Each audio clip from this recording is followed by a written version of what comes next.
Actually ಇದು last ಬ್ಲಾಗಲ್ಲಿ ಹೇಳಿದ್ವಿ ನಾವು. ಸೊ ಏನು ರೀಸನ್ ಇತ್ತು ಅಂತ. ಸೊ ಇಲ್ಲಿ ನಮಗೆ ಆಗಲ್ಲ ಅಂತ ಹೇಳಿ ಕಳಿಸ್ತಾ ಇದ್ದಾರೆ ಚಲುವಂಬ ಆಸ್ಪತ್ರೆಗೆ. ಸೊ ಎಲ್ಲ ರೀತಿಲೂ ಬರ್ಕೊಟ್ಟಿದ್ದಾರೆ. ಅವತ್ತು ಹೆಂಗಾಯ್ತೋ ಹಂಗೆ ಬರ್ಕೊಟ್ಟಿದ್ದಾರೆ. ಬಟ್ ಈ ಸಲ ಏನಾಗುತ್ತೋ ಗೊತ್ತಿಲ್ಲ. ದೇವ್ರ ದಯದಿಂದ ಹೋಗಲ್ಲ, ಅಡ್ಮಿಷನ್ ಆಗಿ.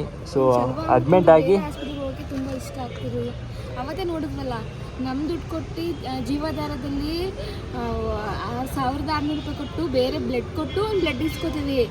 ಆ ಬ್ಲಡ್ನ ನಾವು ಇಸ್ಕೊಬಂದು ಅವ್ರು ಕೊಟ್ಟರು ಹಾಸ್ಪಿಟ್ಲ್ ಕೇಳೋರು ಇನ್ನೊಂದು ಬ್ಲಡ್ನ ನಾವು ಅರೇಂಜ್ ಮಾಡಬೇಕು ಅಂತಂದರೆ ತುಂಬ ಕಷ್ಟ. ನೋಡೋಣ, ಅಲ್ಲಿ ಎಲ್ಲ ಸ್ಲಿಪ್ಪು ಬರ್ಕೊಟ್ಟಿದ್ದಾರೆ, ಅದನ್ನ ಹೋಗಿ ತೋರಿಸೋಣ. ಸೊ ಇವಾಗ ಹೋಗ್ಬಿಟ್ಟು ಅದೇನು ಪ್ರೊಸೆಸಿಂಗ್ ಇದೆಯೋ ನಾನು ನಿಮಗೆ ಹೇಳ್ತೀನಿ ಗೈಸ್. ಎಲ್ರಿಗೂ once again good morning, welcome back to the Rani YouTube channel guys. Actually last ಬ್ಲಾಗಲ್ಲಿ ನೋಡಿದ್ರೆ ಇಮ್ಮಿಡಿಯೇಟ್ಲಿ ಮಧ್ಯರಾತ್ರಿ ಇದ್ದಕ್ಕಿದ್ದಂಗೆ ಒಂದು 3:30, ಆ್ಯಕ್ಚುಲಿಗೆ 1:30ಇಂದನೇ ಪೇನ್ ಜಾಸ್ತಿ ಶುರು ಆಗಿದೆ. ಬಟ್ ಅದು ನನಗೆ ಹೇಳಿಲ್ಲ, ನೀನು ಸುಮ್ಮನೆ ತಡ್ಕೊಂಡಿರ್ಬೋದು ಅಂದ್ಕೊಂಡು 3:30 ತನಕ ತಡ್ಕೊಂಡಿದ್ಲು. ಸೊ ಸಡನ್ನಾಗಿ 3:30ಕ್ಕೆ ಸಡನ್ನಾಗಿ ಇನ್ನೂ ಪೇಯ್ನ್ ಜಾಸ್ತಿ ಬಂದಾಗ ಅವಳು ನನ್ನ ಹತ್ರ ಹೇಳ್ಕೊಂಡಾಗ ಸೊ ತುಂಬ ಕಷ್ಟಪಟ್ಟಳು. ನಿನ್ನೆ ರಾತ್ರಿ ಲಾಸ್ಟ್ ವಿಡಿಯೋದಲ್ಲಿ ನೋಡಿದ್ದೀರಾ ಅಂತ ಅನಿಸುತ್ತೆ. ಸೊ ಇವತ್ತು ಹಾಸ್ಪಿಟ್ಲಿಗೆ ಹೆಂಗಿದ್ರೂ ಹೋಗಲೇಬೇಕಾಗಿತ್ತು. ಅದಕ್ಕೋಸ್ಕರ ಈ ಥರ ಡೆಲಿವರಿ ಪೇಯ್ನ್ ಬರ್ತಾನೆ ಇದೆ, ಅಂದರೆ ಬಿಟ್ಟು ಪೇಯ್ನ್ ಬರ್ತಾನೆ ಇದೆ ಅವಳಿಗೆ ನಿನ್ನೆ ನೈಟಿಂದ. ಸೊ ಹಾಗಾಗಿ ಇವತ್ತು ಹೋಗ್ಬಿಟ್ಟು ಹಾಸ್ಪಿಟಲ್ಗೆ ಚೆಕ್ ಮಾಡಿಸ್ಬೇಕು. ಸೊ ಚೆಕ್ ಮಾಡಿಸೋದಕ್ಕೆ ಇವಾಗ ಅರ್ಲಿ ಮಾರ್ನಿಂಗ್ 8 ಗಂಟೆ. ನಿನ್ನೆ ರಾತ್ರಿ ನಾನು ಸ್ವಲ್ಪ ಹೊತ್ತು ನಿದ್ದೆ ಮಾಡಿದ್ದೀನಿ. ಇವತ್ತು ಅವಳು ನಿನ್ನೆ ರಾತ್ರಿಯಿಂದ ನಿದ್ದೆನೇ ಮಾಡಿಲ್ಲ. ಎಷ್ಟು ನೋವು ಪಟ್ಟಿದ್ದಾಳೆ ಅಂತ ಅಂದರೆ ಸೊ ಅಷ್ಟು ತಡ್ಕೊಂಡವಳೆ. ಇವತ್ತೇನೇ ಆದರೂ ಸೊ ಇವತ್ತು ತಪ್ಪರ ನಾಳೆ ಡೆಲಿವರಿ ಆಗೋಗ್ಬಿಟ್ರೆ ಅಷ್ಟೇ ಸಾಕು. ಏನಕ್ಕೆ ಅಂದರೆ ಪಾಪ ಅವಳ ಕೈಲಿ ನೋವು ತಡ್ಕೊಳಕ್ಕಾಗಲ್ಲ. ಸೊ ಹಾಗಾಗಿ ನಾನು ಆ ದೇವರಲ್ಲಿ ಪ್ರೇಯರ್ ಮಾಡೋದೇನಂತಂದರೆ ಜಾಸ್ತಿ ದಿನ ಕಾಯಿಸೋದು ಬೇಡ. ಆಲ್ರೆಡಿ 9 ತಿಂಗಳು ರನ್ನಿಂಗ್ ಆಗಿ 20 ದಿನ ಆಗೋಗಿದೆ. ಸೊ ಹಾಗಾಗಿನೇ ಬೇಗ ಡೆಲಿವರಿ. 9 ತಿಂಗಳು ರನ್ನಿಂಗ್ ತಾನೇ. 9 ತಿಂಗಳು ರನ್ನಿಂಗ್ ಆಗಿ ಆಲ್ಮೋಸ್ಟ್ ಒಂದು 10 ದಿನ 20 ದಿನ ಆಗಿದೆ. 20 ದಿನ ಆಗಿದೆ. ಸೊ ಹಾಗಾಗಿ ಜಾಸ್ತಿ ಡೇಟ್ ತೊಗೊಂಡಷ್ಟು ಮಗು ಹೆಲ್ತಿಯಾಗಿರುತ್ತೆ, ನಾನು ಒಪ್ಕೋತೀನಿ. ಬಟ್ ಆದರೆ ಮಗು ಗ್ರೋತ್ ಆಗ್ತಾ ಏನಾಗುತ್ತೆ, ಅದು ಹೊರಗಡೆ ಬರಬೇಕಾದ್ರೆ ತುಂಬ ಕಷ್ಟ ಪಡಬೇಕಾಗುತ್ತೆ. ಅದಕ್ಕೋಸ್ಕರನೇ ಇವಾಗ ಆಲ್ಮೋಸ್ಟ್ ರೆಗ್ಯುಲರಾಗಿ ಬೇಬಿ ವೆಯ್ಟ್ ಎಷ್ಟಿರಬೇಕು ಅಷ್ಟಿದೆ. ಸೊ ಅಷ್ಟೇ ಸಾಕು ನಮಗೆ. ಸೊ ಅವಳು ಕಷ್ಟಪಡೋದು ನನ್ನ ಕೈಲಿ ನೋಡೋಕ್ಕಾಗಲ್ಲ. ಅದಕ್ಕೋಸ್ಕರ ಇವತ್ತು ತಪ್ಪರೆ ನಾಳೆಯಲ್ಲಿ ಡೆಲಿವರಿ ಆಗೋಗ್ಬಿಟ್ರೆ ಎಲ್ರಿಗೂ ಒಳ್ಳೆಯದು ನನ್ನ ಪ್ರಕಾರ. ಇವಾಗ ಆ್ಯಕ್ಚುಲಿ ಇವಾಗ ಹೊಟ್ಟೆ ಹಸಿತಾ ಇದೆ. ಇವಾಗ ನಾನು ಇವಳಿಗೆ ಹೋಗ್ಬಿಟ್ಟು ಹೋಟ್ಲಿಂದ ಸೊ ತಿಂಡಿ ತೊಗೊಂಬರ್ಬೇಕು. ಈ ಬ್ಲಾಗ್ ಲೈಕ್ ಈ ಮನೇಲಿ ಆಗಿರೋ ಪ್ರಾಬ್ಲಮ್ಸ್ನ ನಾನು ನಿಮಗೆ ಎಲ್ಲ ಕಳ್ಕೊಂಡು ಆದಮೇಲೆ ನಾನು ನಿಮಗೆ ಎಕ್ಸ್ಪ್ಲೇನ್ ಮಾಡ್ತೀನಿ, ಓಕೆನಾ. ಸೊ ಸಿಕ್ಕಾಪಟ್ಟೆ ಸ್ಟ್ರಗಲ್ ಆಗಿಬಿಟ್ಟಿದೆ. ಸೊ ಹಾಗಾಗಿ ನಾವು ಏನು ಇವಾಗಲೇ ಹೇಳೋಕ್ಕಾಗಲ್ಲ, ಓಕೆ. ಸೊ ಇವಾಗ ನಾನು ಇವಾಗ ತಿಂಡಿ ಮಾಡಿಸಿ ಸ್ನಾನ ಮಾಡಿಸಿ ಸೊ ರೆಡಿ ಮಾಡಿ ಇವಾಗ ಹಾಸ್ಪಿಟಲ್ಗೆ ಹೋಗ್ಬೇಕು. ಆ ಸ್ನಾನಕ್ಕೆ ನೀರು ಸಹ ಎದ್ದು ಕಾಯಿಸಿದ್ದೀನಿ ಗೈಸ್. ನಾನೇ ಏನು ಮಾಡೋಕ್ಕಾಗಲ್ಲ, ನಮ್ಮ ಮನೆ ಬರ. ಇವಾಗ ಹೋಗಿ ನೀನು ತಿಂಡಿ ತೊಗೊಂಬಂದು ಕೊಡ್ತೀನಿ, ಆಯಿತಾ? ಎದ್ದು ಬಾ ಗೈಸ್. ಆ್ಯಕ್ಚುಲಿ ಅಂಡೆ ಒಳ್ಳೆ ಕಾಯಿಸಿದ್ದೀನಿ, ನೀರು ಸಹ ನೋಡಿ. ಸೊ ನೀರು ಕಾದಿದೆ ಆಲ್ಮೋಸ್ಟು, ಸಾಕು. ಅವಳು ಸ್ನಾನ ಮಾಡಿದ್ಮೇಲೆ ನಾನು ಸ್ನಾನ ಮಾಡ್ಕೊತೀನಿ, ಓಕೆನಾ. ಸೊ ಇವಾಗ ಬಂದು ಗಾಡಿ ಎತ್ಕೊಂಡು ಹೋಗ್ಬಿಟ್ಟು ಬರೋಣ. ಸೊ ರಾತ್ರಿ ಹೊತ್ತು ನೋಡಿರಿ ಬೆಕ್ಕುಗಳು ಸೀಟ್ ಮೇಲೆಲ್ಲ ಹೆಂಗೆ ಓಡಾಡ್ತವೆ ಅಂತ. ಬೆಕ್ಕುಗಳಿಗೊಂಥರ. ಸೊ ಬನ್ನಿ, ಜಾಸ್ತಿ ಟೈಮ್ ವೇಸ್ಟ್ ಮಾಡೋದು ಬೇಡ. ಫಸ್ಟು ತಿಂಡಿ ತೊಗೊಂಬಂದು ಕೊಟ್ಟು ತಿಂಡಿ ಮನೆ ಅಂತ ಅವಳಿಗೆ ಇಲ್ಲಿ ಫೇವರೇಟ್ ಅಂತ ಡಿಶ್ಶು, ಅದಕ್ಕೋಸ್ಕರನೇ ಇಲ್ಲೇ ಬಂದಿದ್ವಿ ಗೈಸ್. ಇಂತೂ ಫೈನಲಿ ಬಂದಿದ್ದೀವಿ. ಸೊ ಗಾಡಿಲೇ ಕರ್ಕೊಂಬಂದೆ ಇವಳಿಗೆ. ಸೊ ಇವಾಗ ಹೋಗ್ಬಿಟ್ಟು ಒಳಗಡೆ ಡಾಕ್ಟ್ರಿಗೆ ಮತ್ತೆ ಬರುತ್ತೆ ಹೋಗುತ್ತೆ. ಸೊ ಬನ್ನಿ ಒಳಗೆ ಹೋಗ್ಬಿಟ್ಟು ಡಾಕ್ಟ್ರಿಗೆ ಮೀಟ್ ಮಾಡಿಬಿಟ್ಟು ಸಿಗ್ತೀನಿ. ಈಗ ಫೈನಲಿ ಡಾಕ್ಟ್ರ್ ಚೆಕಪ್ಗೆ ಹೋಗ್ಬಿಟ್ಟು ಬಂದಿದ್ದಾಳೆ. ಸೊ ಇಲ್ಲೇ ಸ್ಕ್ಯಾನಿಂಗ್ ಬರ್ತಿದ್ದಾರೆ. ಸೊ ಇವಾಗ ಏನೇನಾಯ್ತು ಮುದ್ದು ಒಳಗಡೆ ಎಕ್ಸ್ಪೀರಿಯೆನ್ಸು?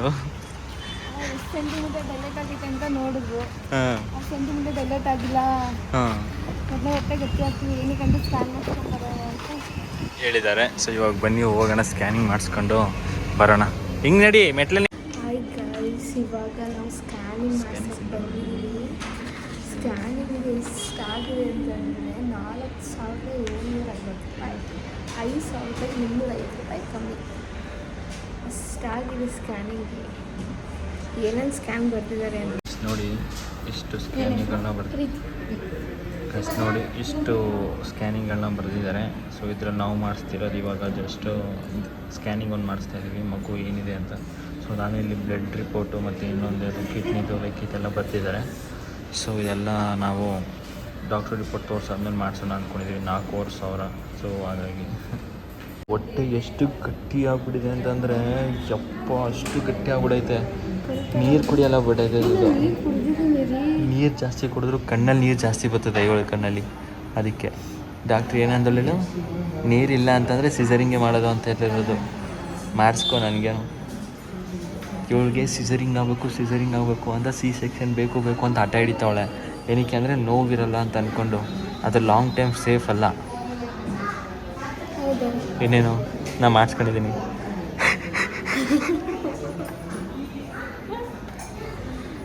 ಗೊತ್ತಾ ನಿಮಗೆ?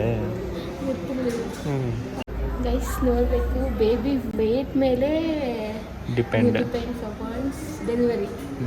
ಇನ್ನು 2 ವೀಕ್ಸ್ ಇದೆ ನನಗೆ ಡೆಲಿವರಿಗೆ. 38 ವೀಕ್ಸ್ ಇವಾಗ ನನಗೆ. ಇನ್ನು 39 ವೀಕ್ ಆಗಬೇಕು, 40 ಆಗಬೇಕು, 41 ಆಗಬೇಕಿತ್ತು. ಅದು ಇನ್ನೂ 3 ವೀಕ್ಸ್ ಮುಂಚೆ ಆಗ್ಬಿಟ್ಟು ನಾರಾಯಣಗೆ ಖುಷಿ ಆಗುತ್ತಂತೆ, ಪಾಪ ನೋಡ್ಬೋದು ಅಂತ. ನಮಗೆ ಕಷ್ಟ ಆಗುತ್ತೆ, ನಾವು ಅನ್ಭವಿಸ್ಬೋದು ಅಂತ. ನೆನ್ನೆ ಬಂದಿದ್ದು ಹೋಗಿ ನೆನ್ನೆ ಡೆಲಿವರಿ ಆಗುತ್ತೆ ಅನ್ನೋ ಥರ ಫೀಲ್ ಆಗ್ತಿತ್ತು. ಇವಾಗ ಯಾವ ಪೇನು ಇಲ್ಲ, ಏನೂ ಇಲ್ಲ. ಹೊಟ್ಟೆ ಮಾತ್ರ ಗಟ್ಟಿ ಆಗ್ತಿದೆ. ಹೊಟ್ಟೆ ಮಾತ್ರ ಸಿಕ್ಕಾಪಟ್ಟೆ ಗಟ್ಟಿ ಆಗ್ಬಿಡೈತಿ ಇವಳ್ದು. ಅದು ಏನು ಕತೆನೋ ಗೊತ್ತಿಲ್ಲ. ಸ್ಕ್ಯಾನಿಂಗ್ ಮಾಡಿಸಾದ್ಮೇಲೆ ಗೊತ್ತಾಗುತ್ತೆ. ಸ್ಕ್ಯಾನ್ ಮಾಡಿದ್ದಕ್ಕೆ ಫಸ್ಟ್ ಟೈಮ್ ನಾನು ಸ್ಕ್ಯಾನಿಂಗ್ ಹೋಗಿದಾಗ ನನಗೆ ಎಕ್ಸ್ಪೀರಿಯೆನ್ಸ್ ಶೇರ್ ಮಾಡಿದ್ನಲ್ಲ, ನನಗೆ ಡವ ಅನಿಸ್ತು ಹೇಗೋ ಆಗ್ತದೆ ಅಂತ. ಆ ಥರ ಇವತ್ತು ಫೀಲ್ ಆಗ್ತಿದೆ ಎಷ್ಟೋ ದಿನಗಳಾದಮೇಲೆ. ಏನಕ್ಕೆ ಅಂತಂದರೆ ಹೊಟ್ಟೆ ಗಟ್ಟಿಯಾಗಿ ಸ್ವಲ್ಪ ಇದಾಗಿದೆ, ಅದಕ್ಕೋಸ್ಕರ ಭಯ ಪಡ್ತಾವಳೆ. ಏನೂ ಆಗಲ್ಲ. ಸೊ ಹುಷಾರಾಗಿ ಹೋಗ್ಬಿಡುವ ಆಯಿತಾ. ಜಯಶೀಲವಾಗಿ ಬಾ. ರಾಗಪ್ಪನ ನೆನೆಸ್ಕೊ. ಗಾಯ್ಸ್ ಅವಳು ಸ್ಕ್ಯಾನಿಂಗು ಹೊರಗಡೆ ಹೋಗಿದ್ದಾಳೆ. ನೋಡಬೇಕು ಏನಾಗುತ್ತೆ ಅಂತ. ನಿನ್ನೆಯಿಂದ ಅಂತೂ ಸಿಕ್ಕಾಬಟ್ಟೆ ಪೇನ್ ಬರ್ತಾಯಿದೆ ಅವಳಿಗೆ. ಈಗಲೂ ಲೈಕ್ 1 ಸೆಕೆಂಡು ಎದ್ದೋಗೋಕ್ಕೂ ಮುಂಚೆ ನೋವು ಅಂತಿದ್ಲು. ಅದು ಏನಾಗೋಯ್ತು ನನಗಂತೂ ಗೊತ್ತಿಲ್ಲ. ಬಟ್ ಎಲ್ಲ ಒಳ್ಳೆಯದಾಗಿದ್ರೆ ಅಷ್ಟೇ ಸಾಕು. ಬಟ್ ಇನ್ನೊಂದೇನಂತಂದರೆ ಅವಳು ಹೊಟ್ಟೆ ಎಷ್ಟು ಗಟ್ಟಿಯಾಗೋಗಿದೆ ಅಂತಂದರೆ ಯಪ್ಪ ಅಷ್ಟು ಗಟ್ಟಿಯಾಗೋಗ್ಬಿಡೈತೆ. ಒಳಗಡೆ ನೀರಿದೆಯೋ ಇಲ್ವೋ ಗೊತ್ತಿಲ್ಲ. ಸೊ ನಿನ್ನೆ ಮೊನ್ನೆ ಸ್ವಲ್ಪ ಸಿಕ್ಕಾಬಟ್ಟೆ ಹತ್ಬಿಟ್ಲು. ಸೊ ಹಾಗಾಗಿ ಆ ಥರ ಸಿಚುವೇಶನ್ ಏನಾದರೂ ಆಗಿದೆಯೋ ಅನ್ನೋ ಗೊತ್ತಿಲ್ಲ. ಸ್ಕ್ಯಾನಿಂಗ್ ಹೊರಗಡೆ ಬಂದು ಅವಳು ಹೇಳೋ ತನಕ ಜೀವ ನನಗೆ ಕುಕ್ಕು ಅಂತಿರುತ್ತೆ. ನೋಡೋಣ ಏನಾಗುತ್ತೆ ಅಂತ. ಏನಾಯಿತು ಗೈಸ್? ಎಲ್ಲ ನಾರ್ಮಲ್ ಆಗಿದೆ. ಬೇಬಿ ಎಲ್ಲ ಗ್ರೋತ್ ನಾರ್ಮಲ್ ಆಗಿದೆ. ಬೇಬಿದೇನು ಪ್ರಾಬ್ಲಮ್ ಇಲ್ಲ. ಹೊಟ್ಟೆ ಗಟ್ಟಿಯಾಗಿದೆ. ಅದಕ್ಕೇನಂತೆ? ಮುಗುತ್ತಲ್ಲೇ ಕೆಳಗಡೆನೇ ಇದೆ ಅಂತ ಒಂದು ಸ್ಕ್ಯಾನಿಂಗ್ ನಮ್ಮ ಡಾಕ್ಟರ್ ಏನು ಹೇಳ್ತಾರೆ ಗೊತ್ತಿಲ್ಲ. ಆಮೇಲೆ ಲಿಕ್ವಿಡ್ ನೀರು ಅದ್ರ ಮೇಲೆ ಡಿಪೆಂಡ್ಸ್ ಆಗುತ್ತೆ. ಹೌದಾ? ಲಿಕ್ವಿಡ್ ನೀರು ಕುಡ್ದಿಲ್ವ ನೀನು? ಅದೇ ಮಗು ಹೊಟ್ಟೆ ಒಳಗಡೆ ವಾಟರ್ ಅದು ಸ್ಕ್ಯಾನಿಂಗಲ್ಲಿ ಗೊತ್ತಾಗುತ್ತಾ? ಅದು ಸ್ಕ್ಯಾನಿಂಗಲ್ಲಿ ಗೊತ್ತಾಗುತ್ತಾ ಎಷ್ಟು ನೀರಿದೆ ಅಂತ? ಅದ್ರ ಮೇಲೆ ಡಿಪೆಂಡ್ಸ್. ಒಟ್ಟಲ್ಲಿ ಏನೂ ಪ್ರಾಬ್ಲಮ್ ಇಲ್ಲ ತಾನೆ? ಏನು ಪ್ರಾಬ್ಲಮ್ ಇಲ್ಲ. ಇಲ್ಲ ದೂರ ಇದೆಯಾ? ಏನು ಪ್ರಾಬ್ಲಮ್ ಇಲ್ಲ. ಮಗು ಎಲ್ಲ ಆರೋಗ್ಯವಾಗಿದೆ. ಎಷ್ಟು kg ನೀರು ಎಷ್ಟೈತೆ ಅದ್ರ ಮೇಲೆ ಡಿಪೆಂಡ್ಸ್ ಡೆಲಿವರಿ. ಓಕೆ. ಸೊ ಇವಾಗ ಆಮೇಲೆ ಸಿಗ್ತೀವಿ ಗೈಸ್. ಇವಾಗ 2 ಡೇಸ್ ಬಿಟ್ಕೊಂಡು ಕೊಡ್ತೀನಿ ಅಂತ ಹೇಳಿದಾರಲ್ಲ. ಸೊ ಅದು ಡಾಕ್ಟರ್ಗೆ ಹೋಗಿ ತೋರಿಸಿದ್ವಿ. ಇಮ್ಮಿಡಿಯೇಟ್ಲಿ ಬೇಕಂತೆ. ಸೊ ಹಾಗಾಗಿ ಇವಾಗ ಮತ್ತೆ ಫೋಕಸ್ಸಿಗೆ ಬಂದಿದ್ದೀವಿ. ಬೇಬಿದೇನು ಪ್ರಾಬ್ಲಮ್ ಇಲ್ಲ. ಬೇಬಿ ಗ್ರೋತ್ ಅಂತೂ ತುಂಬ ಚೆನ್ನಾಗಿದೆ. ಒಂದೇ ಪ್ರಾಬ್ಲಮ್, ಬ್ಲಡ್ ಇಲ್ಲ. ಆಮೇಲೆ ಇವಾಗ ನೀವು ಹೊಟ್ಟೆ ಗಟ್ಟಿ ಕೂಡ ಆಗಿದೆ. ಸೊ ಇವಾಗ ಡಾಕ್ಟರ್ ಹೇಳಿದ್ದಾರೆ ಇವಳಿಗೆ ಅಡ್ಮಿಂಟ್ ಆಗಬೇಕು, ಅಬ್ಸರ್ವೇಷನಲ್ಲಿ ಇಡಬೇಕು ಅಂತ ಕೂಡ ಹೇಳಿದ್ದಾರೆ. ಸೊ ಏನಾಗುತ್ತೋ ಗೊತ್ತಿಲ್ಲ. ನಾನು ಏನು ಬ್ಯಾಗ್ ರೆಡಿ ಮಾಡಿಲ್ಲ. ಇವಾಗ ಬೆಳಿಗ್ಗೆ ಥರ ಮೀಶೋದಲ್ಲಿ ಎಲ್ಲ ಬುಕ್ ಮಾಡಿ ರೆಡಿ ಆಯಿತು ಗೈಸ್. ಬನ್ನಿ ನಾನು ನಿಮ್ಗೆ ಆಮೇಲೆ ಸಿಗ್ತೀನಿ. ಇಲ್ಲಿ ನೋಡಿ, ಅದೇ ನಾವು ಆ್ಯಕ್ಚುಲಿ ಆವಾಗಲೇ ಮಾಡಿಸಲ್ಲ ಅಂತ ಹೇಳಿದ್ವಲ್ಲ. ಸೊ ಇವಾಗ ಮತ್ತೆ ಹೋಗಿ ಡಾಕ್ಟರ್ದ ರಿಪೋರ್ಟ್ ತೋರಿಸಿದ್ವಿ ನಾವು. ಸೊ ಡಾಕ್ಟರ್ದ ರಿಪೋರ್ಟ್ ತೋರಿಸಿದಾಗ ಫಸ್ಟ್ ಇದೆಲ್ಲ ಮಾಡಿಸ್ಕೊಂಬನ್ನಿ, ಆಮೇಲೆ ನಾನು ಹೇಳ್ತೀನಿ ಅಂತ ಅಂದ್ಬಿಟ್ಟು ಹೇಳಿದ್ರು. ಸೊ ಇವಾಗ ಮತ್ತೆ ಮಾಡಿಸ್ಕೊಳಕ್ಕೆ ಬಂದಿದ್ವಿ, ನೋಡ್ಬೋದು. ಸೊ ಟೋಟಲ್ ಬಿಲ್ ಬಂದು 2,450. ಸೊ ಹಳೆ ಸ್ಕ್ಯಾನಿಂಗು ಬಂದು 1,750. ಟೋಟಲಾಗಿ ಬಂದು 3,000. ಸೊ 4,000 ಹತ್ತತ್ರ 4,000 ಆಗಿದೆ ಗೈಸ್. ನನ್ನ ಫೋನ್ ನಂಬರ್ ಬಂದ್ಬಿಡ್ತು. ಓಕೆ ಇಟ್ಸ್ ಓಕೆ ಬ್ಲರ್ ಮಾಡಿದ್ರೆ ಆಯಿತು, ಏನೋ ಮಾಡೋಕ್ಕಾಗಲ್ಲ. ಸೊ ಇವಾಗ ಹೋಗ್ಬಿಟ್ಟು ಇಮ್ಮಿಡಿಯೇಟ್ಲಿ ಬೇಕು ಅಂತ ಹೇಳಿದ್ದಾರೆ. ಸೊ ಇವ್ರು ಆ್ಯಕ್ಚುಲಿ 2 ಡೇಸ್ ಬಿಟ್ಕೊಂಡು ಕೊಡ್ತೀನಿ ಅಂತಂದಿದ್ರು. ಬಟ್ ನಾವು ಡಾಕ್ಟ್ರ್ ಹತ್ರ ಇನ್ಫ್ಲುಯೆನ್ಸ್ ಮಾಡಿ ಸೊ ಫೋನ್ ಮಾಡಿಸಿ ಇಮ್ಮಿಡಿಯೇಟ್ಲಿ ಬೇಕು ಅಂತ ಅಂದ್ಬಿಟ್ಟು ಇವಾಗ ಬಂದಿದ್ವಿ. ಮಾಡಿಕೊಡ್ತೀನಿ ಅಂತ ಕೂಡ ಹೇಳಿದ್ದಾರೆ. ನೋಡಿರಿ ಹಾಸ್ಪಿಟ್ಲು ಕೆಲಸ ದೊಡ್ಡ ತಲೆನೋವು ಅನಿಸುತ್ತೆ. ಬರಬೇಕು, ಡೆಲಿವರಿ ಮಾಡಿಸ್ಕೋಬೇಕು, ಹೋಗ್ಬೇಕು ಅಂತ ಒಂದ್ಸಲ ಅನಿಸುತ್ತೆ. ಬಟ್ ಎಲ್ಲರೂ ಏನಂತಾರೆ ಗೊತ್ತಾ, ಬ್ಲಡ್ ಇಲ್ಲ ಅಂತಂದ್ರೆ ಮಗು ಚೆನ್ನಾಗಿ ಬೆಳೆಸಿದ್ಯಮ್ಮ ಅಂತ ಖುಷಿ ಪಡ್ತಾರೆ ಗೈಸ್. ಜಸ್ಟ್ ನೋಡಿ ಇವಾಗ ಟೋಟಲಾಗಿ 3 ಬಿಲ್ ಬಂದಿದೆ. ಸೊ ಇದು ಬಂದು ಅವಾಗಲೇ ಸ್ಕ್ಯಾನಿಂಗ್ ತೆಗ್ಸಿದ್ದು, ಇದು ಬಂದು ಇವಾಗ ಎಲ್ಲ ಚೆಕಪ್ಪು. ಅದಾದಮೇಲೆ ಇವಾಗ ಒಂದು ಯಾವುದು ಮಿಸ್ ಮಾಡಿಬಿಟ್ಟಿರೋ ಬ್ಲಡ್ ರಿಪೋರ್ಟ್ ಅಂದ್ಬಿಟ್ಟು ಮತ್ತು ಇನ್ನೊಂದು ಬಿಲ್ಲು ಟೋಟಲಾಗಿ 4750 ರೂಪಾಯಿ ಆಗಿದೆ ಗೈಸ್.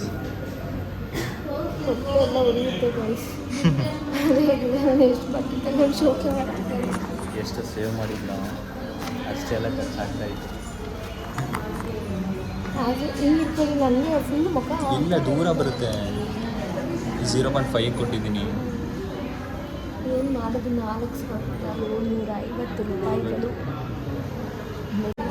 ಗೈಸ್ ಆ್ಯಕ್ಚುಲಿ ಇಲ್ಲೆಲ್ಲ ಪೇಷಂಟ್ಸ್ಗಳನ್ನು ಕರ್ಕೊಬಂದಿರೋರೆಲ್ಲ ತಾಯಿ ಮಗಳನ್ನ ಕರ್ಕೊಬಂದಿದ್ದಾರೆ. ಆದರೆ ನಮ್ಮ ಮನೆ ಬರ ನೋಡಿ ಎಲ್ಲರೂ ಇದ್ದಾರೆ, ಆದರೆ ಯಾರು ಕೂಡ ಬಂದಿಲ್ಲ. ಸೊ ಇವರ ಅಜ್ಜಿ ಮಾತ್ರ ಬಂದಿದ್ದಾರೆ. ಸೊ ಅವ್ರಿಗೆ ಇವಳ ಮೇಲೆ ತುಂಬ ಪ್ರೀತಿ ಇರೋದ್ರಿಂದ ಸೊ ಹಾಗಾಗಿ ಇವ್ರ ಅಜ್ಜಿ ಹೋಗು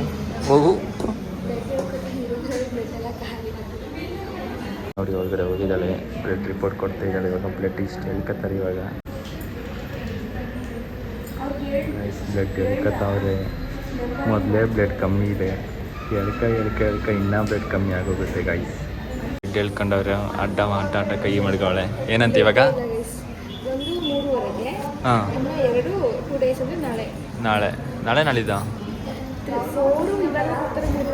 ಹಾಂ, ಹೌದಾ, ಸರಿ, ಓಕೆ. ಇವಾಗ 1:30. ಸೊ ಗೈಸ್ ಇವಾಗ 1:30, ಇನ್ನೊಂದು 2.5 ಗಂಟೆ ಟೈಮ್. ಬನ್ನಿ ಹೋಗೋಣ. ಬೇರೆ ವಿಧಿ ಇಲ್ಲ. ನಾನು ಚುಚ್ಚಿಸ್ಕೊಳ್ಳೇಬೇಕು, ಬ್ಲಡ್ ಕೊಡ್ಲೇಬೇಕು ಅನ್ನೋದು ಮೈಂಡಲ್ಲಿ ಫಿಕ್ಸ್ ಆಗಿಬಿಟ್ಟಿರ್ತೀನಿ ಅಲ್ವಾ. ಅಲ್ಲಿ ಹೋಗೋ ತನಕ ಭಯ ಅನ್ಸುತ್ತೆ, ಪುಕ್ಕ ಅನಿಸ್ತಿರುತ್ತೆ, ಬ್ಲಡ್ ಕೊಡ್ಬೇಕು ಅನ್ಸುತ್ತೆ. ಅಲ್ಲಿ ಹೋದ ತಕ್ಷಣನೇ ನಮ್ಗೆ ಫುಲ್ ಧೈರ್ಯ, ಎಲ್ಲಿಂದ ಧೈರ್ಯ ಬರುತ್ತೆ ಗೊತ್ತಿಲ್ಲ, ಸೈಲೆಂಟ್ ಆಗ್ಬಿಡ್ತೀನಿ. ಸುಮ್ಮನೆ ಕಣ್ಮುಚ್ಕೊಂಡು ಕೂತಿರ್ತೀನಿ. ಅಲ್ಲಿ ಎಗ್ರಡಕ್ಕಾಗಲ್ವಲ್ಲ, ಅಲ್ಲಿ ಯಾರು ನಮ್ಮೋರಿರಲ್ವ. ಎಲ್ಲೋ ಆಯ್ತು, ಇಷ್ಟೊತ್ತು ಬೇಕಿತ್ತಾ? ಇಷ್ಟೊತ್ತು ಬರಲ್ವಲ್ಲ. ಒಂದು ಫ್ಲೋರ್ಗೆ ಹೋಯ್ತಾ? ಮತ್ತೆ ಅವನು ಅಮ್ತಾವನೆ 0 ಗಮ್ಕೊಂಬಂದು 0 ಈ 0 ಅದೇ ಗೊತ್ತಿಲ್ವ ನಿಂಗೆ? ಗೊತ್ತಾ, ಮತ್ತೆ ಇಲ್ಲೇ ಬಂದ್ವಿ ಅನ್ಸುತ್ತೆ ನನ್ನ ಪ್ರಕಾರ. ಬಿಡು ಬಂತು ಬಿಡು. ಓಕೆ ಬಂದ್ವಿ ಗೈಸ್. ಬನ್ನಿ, ನಾನು ನಿಮಗೆ ಆಮೇಲೆ ಸಿಗ್ತೀನಿ. 3:15ಕ್ಕೆ ಸಿಗ್ತೀನಿ ಬನ್ನಿ ಗೈಸ್. ಈಗ ಎಲ್ಲ ಮುಗೀತು, 3:15ಗೆ ರಿಪೋರ್ಟ್ ಕೊಡ್ತಾರಂತೆ. ಸೊ ಅಲ್ಲಿ ತನಕ ಇವಳು ಅಡ್ಮಿಷನ್ ಆಗಬೇಕಂತೆ. ಸೊ ಏನೆತ್ತ ಅಂತ ಗೊತ್ತಿಲ್ಲ. ಬನ್ನಿ ನೋಡೋಣ. ಫಸ್ಟ್ ಅವಳಿಗೊಂದು ಜ್ಯೂಸ್ ಕೊಟ್ಬಿಟ್ಟು, ಸೊ ನಾನು ಅಡ್ಮಿಷನ್ ಆಗೋದಕ್ಕೆ ಆಧಾರ್ ಕಾರ್ಡು ಮತ್ತು ಎಲ್ಲ ಜೆರಾಕ್ಸ್ ಕೇಳ್ತಾರೆ. ಸೊ ಹಾಗಾಗಿ ಇದೇನಾ juice bottle? Yes. So admission ಆಗೋಕ್ಕೆ ಜ್ಯೂಸ್, ಸೊ ಅಡ್ಮಿಷನ್ ಆಗೋಕ್ಕೆ Aadhaar card xerox, ration card xerox ಎಲ್ಲ ಕೇಳ್ತಾರೆ.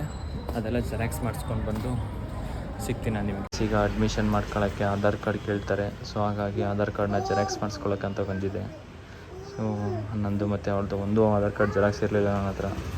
ಅದಕ್ಕೆ ಇವಾಗ ಆಧಾರ್ ಕಾರ್ಡ್ ಜೆರಾಕ್ಸ್ ಮಾಡಿಸ್ಕೊಳ್ಳೋಣ ಅಂತ ಬಂದಿದ್ದೀನಿ. ಎಲ್ಲ ಟೆನ್ಷನ್ ತಗೊಂಡ್ರೆ ಇವಾಗ ನೋಡಿ ಮಂಚ್ ಚಾಕ್ಲೇಟ್ ತಿಂತ ಕುಂತವಳೆ. ನಾವು ಇಲ್ಲಿ ಇಡ್ಲಿ ತಿಂತ ಇವಳಿಗೆ ಇವಾಗ ಹೊಟ್ಟೆ ಹಸಿತಿತ್ತು. ಸೊ ಹಾಗಾಗಿ ಮಧ್ಯಾಹ್ನ 2 ಕಾಲಾಗಿದೆ. ಹಾಗಾಗಿ ಇಡ್ಲಿ ತಿನ್ನಿಸ್ತಾ ಇದ್ದೀವಿ. ಈ ರಿಪೋರ್ಟ್ ಬರೋಕ್ಕೆ 3:15 ಗಂಟೆ ಟೈಮ್, 3:15ಕ್ಕೆ ಕೊಡ್ತೀನಿ ಅಂತ ಹೇಳಿದ್ದಾರೆ. ಅಲ್ಲಿ ತನಕ ಏನು ಮಾಡೋದ, ಅಲ್ಲಿ ತನಕ ಇವಳಿಗೆ ಊಟ ಮಾಡಿಸ್ಬಿಡೋಣ ಗೈಸ್. ಈಗ ನಾನು ರಿಪೋರ್ಟ್ ಇಸ್ಕೊಂಬರಕ್ಕೆ ಹೋಗ್ತದೆ. 3:15 ಕೊಡ್ತೀನಿ ಅಂತ ಹೇಳಿದ್ರಲ್ಲ. ಸೊ 3:15 ಆಗಿದೆ. ಇವಾಗ ರಿಪೋರ್ಟ್ ಇಸ್ಕೊಂಬರಕ್ಕೆ ಹೋಗ್ಬೇಕು. ಲಿಫ್ಟ್ ಓಪನ್ ಮಾಡೋದು ಓಪನ್ ಆಯಿತು ಗೈಸ್. ಬನ್ನಿ ಹೋಗೋಣ. ನನ್ನ ಹೆಂಡತಿ ಅಲ್ಲೇ ಕಾಯ್ತಾಳೆ ನೋಡ್ರಿ. ಅವ್ಳಿಗೆ ಹೊತ್ತಿಸ್ಕೊ ಹೋಗೋದಾಯಿತು, ಬಟ್ ಬೇಡ, ಸುಮ್ಮನೆ ಲಿಫ್ಟಲ್ಲಿ ಏನಕ್ಕೆ ಓಡಾಡ್ಸೋದು. ಸೊ ಹಾಗಾಗಿ ಬನ್ನಿ ರಿಪೋರ್ಟ್ ಇಸ್ಕೊಂಡು ಬರೋಣ ಗಾಯ್ಸ್. ಇಲ್ಲಿ ನೋಡಿ, ಬರೀ 2 ಪೇಜ್ಗೆ 4,500. ಶಪ್ಪ, ಏನು ಇದು? 4,500 2.5 ಪೇಜ್ಗೆ. ಸೆಲ್ಫ್ ಪ್ರಮೋಷನ್ ಮಾಡಿಸ್ಕೊತಿದ್ದೀನಿ ಡಾಕ್ಟ್ರ್ ಕೈಲಿ. ಆ್ಯಕ್ಚುಲಿ ಹೊಟ್ಟೆ ತುಂಬ ಹಸಿತೈತು. ಇವಳು ಮಧ್ಯಾಹ್ನ ಅದೇ ಇಡ್ಲಿ ತಿಂದು. ಸೊ ನಾನೇನು ಊಟ ಮಾಡಿರಲಿಲ್ಲ, ಅದಕ್ಕೇ ಸೊ ನನ್ನ ಫೇವ್ರೇಟ್ ದಿಲ್ಪಸಂದ್ ತಿನ್ನೋಣ ಅಂತ ಬಂದಿದ್ವಿ. ಸೊ ಇಲ್ಲೇ ಮಾಮೂಲಿ ಬೇಕ್ರಿ ಗೊತ್ತಲ್ಲ, ಅಗ್ರಹಾರ. ಸೊ ಇಲ್ಲಿ ತಿನ್ಕೊಂಡು ಇವಾಗ ಹೊರಡಬೇಕು. ಅಲ್ಲಿ ಡಾಕ್ಟ್ರಿಗೋಸ್ಕರ ಇವ್ರ ಅಜ್ಜಿ ವೆಯ್ಟ್ ಮಾಡ್ತಾ ಇದ್ದಾರೆ. ಸೊ ಡಾಕ್ಟ್ರು ಬಂದಿದ ತಕ್ಷಣ ಅದು ಸ್ಲಿಪ್ ಹಾಕೊಂಡಿರ್ತಾರೆ, ಅಲ್ಲಿಗೆ ಹೋಗ್ಬಿಟ್ಟು ಇವಾಗ ಹೋಗೋಣ ಬರ್ರಿ. ಇಲ್ಲ ಗೈಸ್, ನಾವಿವಾಗ ಹಾಸ್ಪಿಟ್ಲಲ್ಲೇ ಯಾವಾಗಲಿಂದ ಕೂತು ಬೆನ್ನು ತುಂಬ ಬಂದ್ಬಿಟ್ಟೈತೆ. ಏನಕ್ಕಪ್ಪ ಅಂತಂದರೆ ಡಾಕ್ಟರ್ ಓಟಿಗೆ ಹೋಗಿದ್ದಾರೆ, ಅವ್ರಿಗೋಸ್ಕರ ತುಂಬ ವೇಟ್ ಮಾಡ್ತಿದ್ದೀವಿ. ಡಾಕ್ಟರ್ ಬರೋದು ತುಂಬಾ ಲೇಟ್ ಆಗುತ್ತೆ ಅಂತ ಅದಕ್ಕೆ ಇದೆ ಅಂತಂದರೆ ಸೊ ಆ್ಯಕ್ಚುಲಿ ಅವ್ರಿಗೆ ಇವಾಗ ಎಮರ್ಜೆನ್ಸಿ 3 ಡೆಲಿವರಿ ಕೇಸಸ್ ಬಂದುಬಿಟ್ಟಿದೆ. ಸೊ ಅದ್ರಲ್ಲಿ ಬ್ಯುಸಿ ಆಗಿದ್ದಾರೆ. ಅವರು ಇನ್ನು ಬಂದು ನಮ್ಮ ರಿಪೋರ್ಟ್ ನೋಡಿ ನಮಗೇನು ಸಜೆಷನ್ ಹೇಳ್ತಾರೋ ಅಥವಾ ಇವ್ರಿಗೆ ಅಡ್ಮಿಟ್ ಆಗಬೇಕು ಅಂತ ಕೂಡ ಹೇಳ್ತಾ ಇದ್ದಾರೆ. ಸೊ ಇವ್ರ ಹೊಟ್ಟೆ ಫುಲ್ಲು ಗಟ್ಟಿ ಆಗೋಗಿದೆ. ಅದು ಮಗುದೇನೂ ಪ್ರಾಬ್ಲಮ್ ಇಲ್ಲ, ಬಟ್ ಹೊಟ್ಟೆ ಏನಕ್ಕೆ ಗಟ್ಟಿಯಾಗಿದೆ ಅನ್ನೋದು ನಮ್ಗೆ ಗೊತ್ತಾಯ್ತಲ್ಲ. ಸೊ ಹಾಗಾಗಿನೇ ಸೊ ಬ್ಲಡ್ಡು ತುಂಬ ಕಮ್ಮಿ ಇದೆ. ನಾವು ಏನು ಮಾಡಬೇಕಂತ ಗೊತ್ತಾಗ್ತಾಯಿಲ್ಲ. ಸೊ ನನ್ನ ಮಗ ನೋಡಿದ್ರೆ ಗೊತ್ತಾಯ್ತಿದೆ ನಿಮಗೆ ಎಷ್ಟು ಡೆಲ್ ಆಗಿಬಿಟ್ಟಿದೆ ಅಂತ. ಗೈಸ್, ನನ್ನ ಗಂಡ ಊಟನೂ ಮಾಡಿಲ್ಲ. ನನಗೆ ಇಡ್ಲಿ ತಂದರು, ಇಡ್ಲಿ ತಿನ್ಸಿದ್ರು. ಇವ್ರು ಏನು ಊಟ ತಿಂದಿಲ್ಲ. ನನಗೆ ಅದೇ ಬೇಜಾರಾಗ್ತದೆ. ಆ್ಯಕ್ಚುಲಿ ಸ್ವಲ್ಪ ನೋವು ಬರುತ್ತೆ, ಹೋಗುತ್ತೆ, ಆರಾಮಾಗಿರ್ತೀನಿ. ಏನು ಊಟನೇ ತಿಂದಿಲ್ಲ. ಸೊ ಆ್ಯಕ್ಚುಲಿ ವಾರ್ಡ್ ಬಂದು ಅದೇ. ಸೊ ಒಳಗಡೆ ತುಂಬ ಚೆನ್ನಾಗಿದೆ ವಾರ್ಡ್ಗಳು. ನಾವು ಆಗಲೇ ಜಸ್ಟ್ ಒಂದು ರೌಂಡ್ ಹೊಡ್ಕೊ ಬಂದು. ಸೊ ಏನಕ್ಕೆ ಅಂತಂದರೆ ಅದೇ ಗೈಸ್ ಇವಾಗ ಎಲ್ಲರೂ ಕೇಳ್ತೀರಾ ಎಲ್ಲನೂ ವೀಡಿಯೋ ಮಾಡ್ಕೋಬೇಕಾ, ಎಲ್ಲನೂ ವೀಡಿಯೋ ಮಾಡಬೇಕಾ ಈ ಟೈಮಲ್ಲಿ ಅಂತಂದರೆ, ಈ ಟೈಮಲ್ಲಿ ಕ್ಯಾಮ್ರಾದಲ್ಲಿ ಕ್ಯಾಪ್ಚರ್ ಮಾಡ್ಕೊಂಡಿರೋಷ್ಟು ಕಣ್ಣಲ್ಲಿ ಮಾಡ್ಕೊಳಕ್ಕಾಗಲ್ಲ. ಒಂದಲ್ಲ ಒಂದಿನ ನಮ್ಮ ಮಗು ನಾವು ಆ್ಯಕ್ಚುಲಿ ನಮಗಿಂತ ನಮ್ಮ ಮಗು ದೊಡ್ಡದಾದಾಗ ವೀಡಿಯೋಗಳು ನೋಡಿದಾಗ ಅಮ್ಮ ಥರ ಹೇಳ್ತಾರೋ. ಸೊ ಗಂಡಾಗಿರ್ತ ಹೆಣ್ಣಾಗಿರ್ತೋ ಗೊತ್ತಿಲ್ಲ. ಸೊ ಅಮ್ಮ ಅಂತ ಹೇಳ್ತಾರೋ, ಅಪ್ಪ ಅಂತ ಹೇಳ್ತಾ ಗೊತ್ತಿಲ್ಲ. ಸೊ ಅವಾಗ ಇಷ್ಟೆಲ್ಲ ಕಷ್ಟ ನಾನು ಕಷ್ಟ ಅನುಭವಿಸಿದೆ ನೋಡು. ನೀನು ಬರೋ ಹಿಂದಿನ ದಿನನೋ ಒಂದು ವಾರ ಅನ್ಕೊಂಡು ನಮ್ಗೆ ಇಷ್ಟು ಹಿಂಸೆ ಕೊಟ್ಟಿದ್ದೆ, ಮಧ್ಯರಾತ್ರಿ ನಾವು ಎದ್ದಿದ್ದು ಅಂತ ಬಾಯಲ್ಲಿ ಹೇಳೋಕ್ಕಿಂತ ವೀಡಿಯೋ ತೋರಿಸ್ಬಿಟ್ಟು ಒಂದು ಒಳ್ಳೆ ಮೆಮೊರಿನ ಇಟ್ಕೊಳ್ಳೋಕ್ಕೋಸ್ಕರ ವ್ಲಾಗ್ ಮಾಡಿ. ಮೆಮೊರಿಗಿಂತ ಮಕ್ಳುಗಳು ದೊಡ್ಡವರಾದ್ಮೇಲೆ ಏನು ಮಾಡಿಬಿಟ್ಟಿದೆ ನೀನು ಅಂತಾರಲ್ಲ. ಸೊ ಅದಕ್ಕೆ ವೀಡಿಯೋ ಪ್ರೂಫ್ ಇಟ್ಟಿರ್ತೀನಿ. ಸೊ ಹಾಗಾಗಿ ಒಂದು ಒಳ್ಳೆ ಮೆಮೊರಿ ಅಷ್ಟೇ. ಆ ಮೆಮೊರಿನ ಬಾಯಲ್ಲಿ ಹೇಳಿದ್ರೆ ಸಾಕಾಗಲ್ಲ. ಈಗ ನಾನು ವೀಡಿಯೋನ ಇವಾಗ ಚೆನ್ನಾಗಿ ಆದ್ಮೇಲೆ ನೋಡಿದಾಗ ನಾನು ಹಂಗೆಲ್ಲ ಆಡೋದು ನನಗೆ ಫೀಲ್ ಆಗ್ತಿದೆ. ಆ ಥರ ಅಷ್ಟೇ. ಸೊ ಒಂದು ಮೆಮೊರಿ ಅಷ್ಟೇ. ಏನೋ ಕಾಂಟೆಂಟೇ ಬೇಕು, ಏನಂತಂದ್ರೆ ಕಂಟೆಂಟ್ ಬೇಕು. ವೀಡಿಯೋ ಮಾಡೋಕ್ಕೆ ಕಂಟೆಂಟು ದಿನ ಸಿಗುತ್ತೆ. ನನಗೆ ಜಗಳ ಆಡ್ತೀನಿ, ಖುಷಿ ಪಡ್ತೀನಿ, ಅಡುಗೆ ಮಾಡ್ತೀನಿ, ಡ್ಯಾನ್ಸ್ ಮಾಡ್ತೀನಿ, ಎಲ್ಲ ಒಂದೊಂದು ಟಾಪಿಕ್ ಸಿಗುತ್ತೆ. ಬಟ್ ಈ ಟಾಪಿಕ್ ಈ ಟೈಮಲ್ಲಿ ಸಿಗುತ್ತೆ. ಸೊ ಅದಕ್ಕೋಸ್ಕರ ನಾವು ಜಾಸ್ತಿ ನೀವು ಹೇಳ್ಬೋದು ಇಂಥ ಟೈಮಲ್ಲಿ ಬ್ಲಾಗ್ ಮಾಡಬೇಕಂತ. ಸೊ ನಾವು ಬ್ಲಾಗ್ ಮಾಡಿಬಿಡ್ತೀವಿ, ಬಟ್ ಎಡಿಟಿಂಗ್ ಯಾವಾಗ ಬೇಕಾದ್ರೂ ಮಾಡ್ಕೋತೀವಿ. ಏನಕ್ಕೆ ಇದೆಲ್ಲ ಒಂದು ಮೆಮೊರಿಬಲ್ ನಮಗೆ. ಸೊ ಆದಷ್ಟು ನಾವು ಬ್ಲಾಗ್ನ ನಿಮ್ಗಳಿಗೆ ರಿಯಾಲಿಟಿ ಏನು ಅನ್ನೋದು, ಒಂದು ಪ್ರೆಗ್ನೆಂಟ್ ಲೇಡಿ ರಿಯಾಲಿಟಿ ಏನು ಅನ್ನೋದನ್ನು ನಾನು ನಿಮಗೆ ವೀಡಿಯೋದಲ್ಲಿ ತೋರಿಸ್ಬೇಕು ಅಂತ ನಾನು ವೀಡಿಯೋ ಮಾಡ್ಕೋತಿದ್ದೀನಿ ಗೈಸ್ ಅಷ್ಟೇ. ನೋಡೋಣ, ಸ್ವಲ್ಪ ಪೇನ್ ಬರ್ತಿದೆ, ಪೇನ್ ಹೋಗ್ತಿದೆ. ಡಾಕ್ಟರ್ ಏನು ಹೇಳ್ತಾರೆ ಅದ್ರ ಮೇಲೆ ಡಿಸೈಡು. ನೋಡೋಣ, ಅಡ್ಮಿಂಟ್ ಆದರೆ ಅಡ್ಮಿಂಟ್ ಬ್ಲಾಗ್ ಬರುತ್ತೆ ಇಷ್ಟೇ. ಅಡ್ಮಿಂಟ್ ಆದರೆ ಒಳ್ಳೇದು. ಅಡ್ಮಿಂಟ್ ಆಗಿ ಡೆಲಿವರಿ ಆಗಿಬಿಟ್ರೆ ಇನ್ನೂ ಒಳ್ಳೆಯದು ನನಗೆ. ಸೊ ನಾಳೆ ಗುರುವಾರ ನೋಡೋಣ ನಮ್ಮ ರಾಗಪ್ಪ ಏನು ಮಾಡ್ತಾರೆ ಅಂತ. ಸೊ ಎಲ್ಲ ಆ ದೇವರ ಮಹಿಮೆ, ನೋಡೋಣ ಏನು ಮಾಡ್ತಾರೆ ಅಂತ ಗೈಸ್. ನಾನು ಇವ್ರ ಅಜ್ಜಿ, ಇವ್ರ ಮಮ್ಮಿ ಮತ್ತು ನಮ್ಮ ನಾದಿನಿ ಮತ್ತು ಇವ್ರ ಅಜ್ಜಿ ಅವ್ರ ತಂಗಿ ಇವಾಗ ಬಂದಿದ್ದಾರೆ. ಸೊ ನಾನು ನಿಮಗೆಲ್ಲ ಸಿಕ್ಕಾದ್ಮೇಲೆ ಸೊ ಗೈಸ್ ಇವತ್ತಿನ ಬ್ಲಾಗು ತುಂಬ ಲೆಂತಾಗಿ ಹೋಗ್ತಿದೆ. ಸೊ ಅದಕ್ಕೆ ಈ ಬ್ಲಾಗ್ ಇಲ್ಲೇ ಕಟ್ ಮಾಡ್ತಾಯಿದ್ದೀನಿ. ವೀಡಿಯೋ ಇಷ್ಟ ಆಗಿದ್ದರೆ ಲೈಕ್ ಮಾಡಿ ಆ್ಯಂಡ್ ಶೇರ್ ಮಾಡಿ. ನಮ್ಮ ಚಾನಲ್ಗೆ ಹೊಸಬ್ರಾಗಿದ್ದರೆ ಸಬ್ಸ್ಕ್ರೈಬ್ ಆಗೋದು ಮಾತ್ರ ಮರೆಯೋಕ್ಕೆ ಹೋಗ್ಬೇಡಿ. ಈ ನೆಕ್ಸ್ಟ್ ವೀಡಿಯೋದಲ್ಲಿ ಏನಾಗುತ್ತೆ ಅನ್ನೋ ಅಪ್ಡೇಟು ನಾನು ನಿಮಗೆ ಕೊಡ್ತೀನಿ. ಸೊ ಅದಕ್ಕೆ ನೀವು ಆ ವೀಡಿಯೋ ನೋಡಬೇಕಂತಂದರೆ ನನ್ನ ಚಾನಲ್ಗೆ ಸಬ್ಸ್ಕ್ರೈಬ್ ಆಗಿರಬೇಕು ಗೈಸ್. ಓಕೆ, ನಾನು ನಿಮಗೆ ನೆಕ್ಸ್ಟ್ ವೀಡಿಯೋದಲ್ಲಿ ಸಿಗ್ತೀನಿ. ಅಲ್ಲಿ ತನಕ ಟೇಕ್ ಕೇರ್, ಬಾಯ್ ಗೈಸ್.